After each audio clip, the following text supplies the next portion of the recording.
श्री शिवाय नमस्तुभ्यं।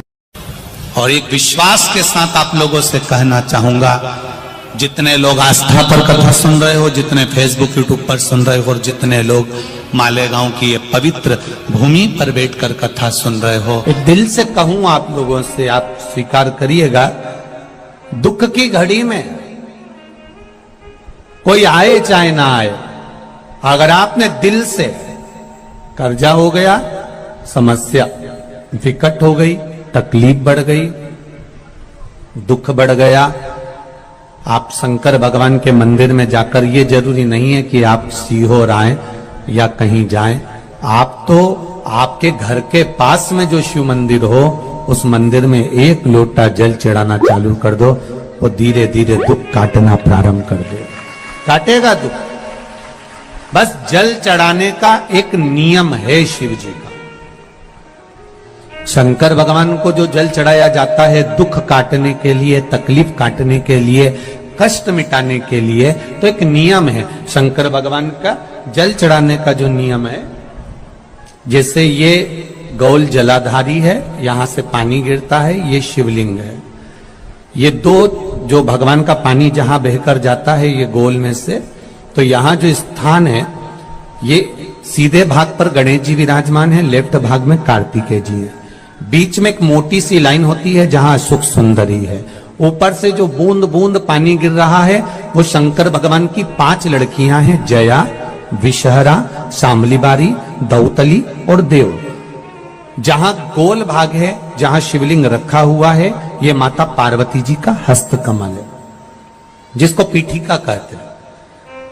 महाराज, जल चढ़ाने का नियम है, जब हमारे ऊपर दुख होता है, तकलीफ होती है, कष्ट होता है, बड़ी दिक्कत परेशानी होती है, तो हम जल चढ़ाते हैं। तो उस जल को चढ़ाने का नियम है, पहले गणेश जी का स्थान, कार्तिकेय का स्थान, अशोक सुंदरी की जगह, फिर माता पार्वती की पीठिका, उसके बाद जलाधारी को स्मरण कर कर जल धीरे धीरे शंकर भगवान पर छोड़ा जाता है।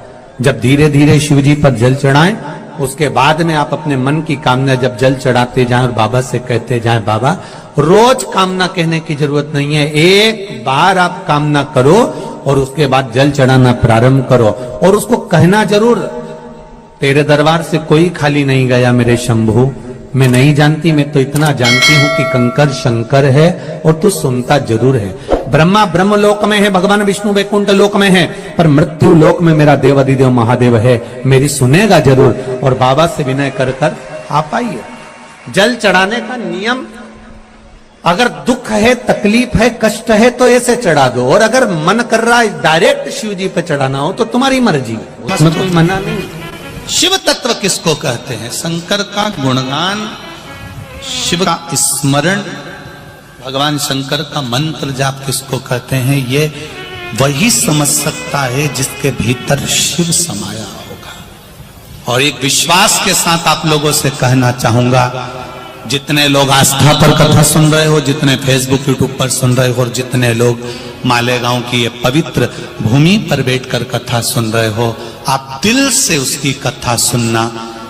इस वाणी का, इस व्यासपीठ का एक शब्द हो सकता है, हॉस्पिटल में पड़ा हुआ कोई व्यक्ति, कर्जे में डूबा हुआ कोई व्यक्ति, गलत व्यसन में पड़ा हुआ कोई व्यक्ति को आपके द्वारा निकली हुई वाणी से भी बाहर निकाल सकता है। जैसे उस मां को कहा किसी ने, सीहोर वाला महाराज कहता है एक बार चले तो जा शंकर जी के मंदिर में, उसने पत्र भी लिखा।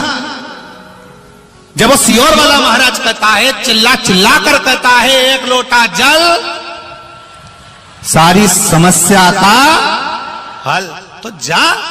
7 साल में उस बच्चे की वाणी वापिस आ सकती है जो वाणी नहीं थी। जब वो वाणी मेरा महादेव दे सकता है, वो देखो उस माँ के चेहरे की खुशी, उस माँ के चेहरे की रौनकता, जिसका बेटा 7 साल बाद बोला हो, उसका आनंद देखिए कि कितना होगा, कितना आनंद होगा।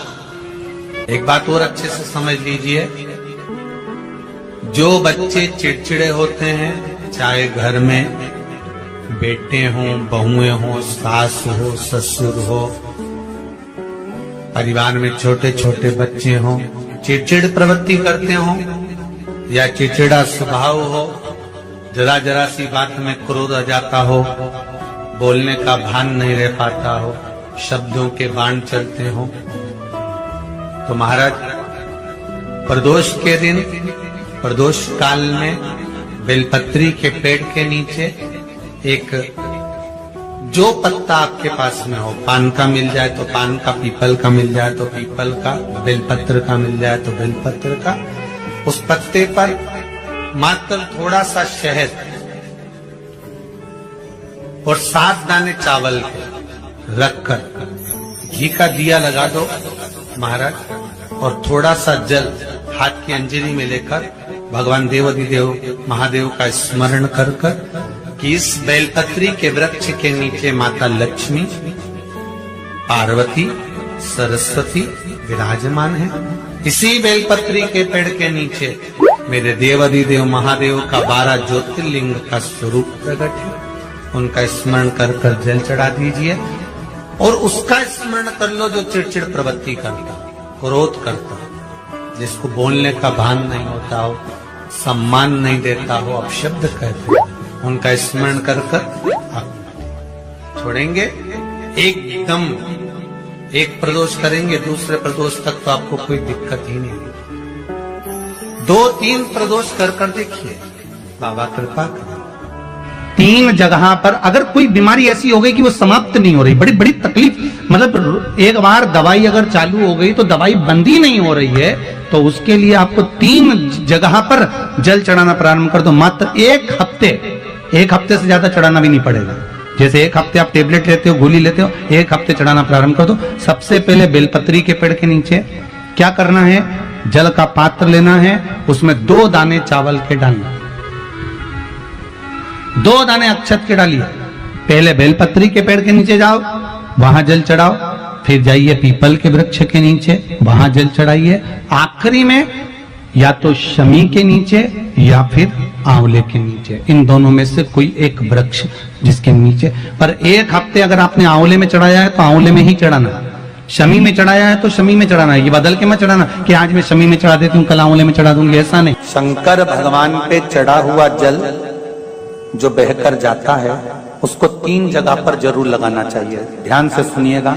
9 ग्रह जो शरीर पर राहु, केतु, मंगल, बुध, शनि परेशान करते हैं, उसकी समाप्ति के लिए शिव पर चढ़ा हुआ जल नैनों पर, कंठ पर,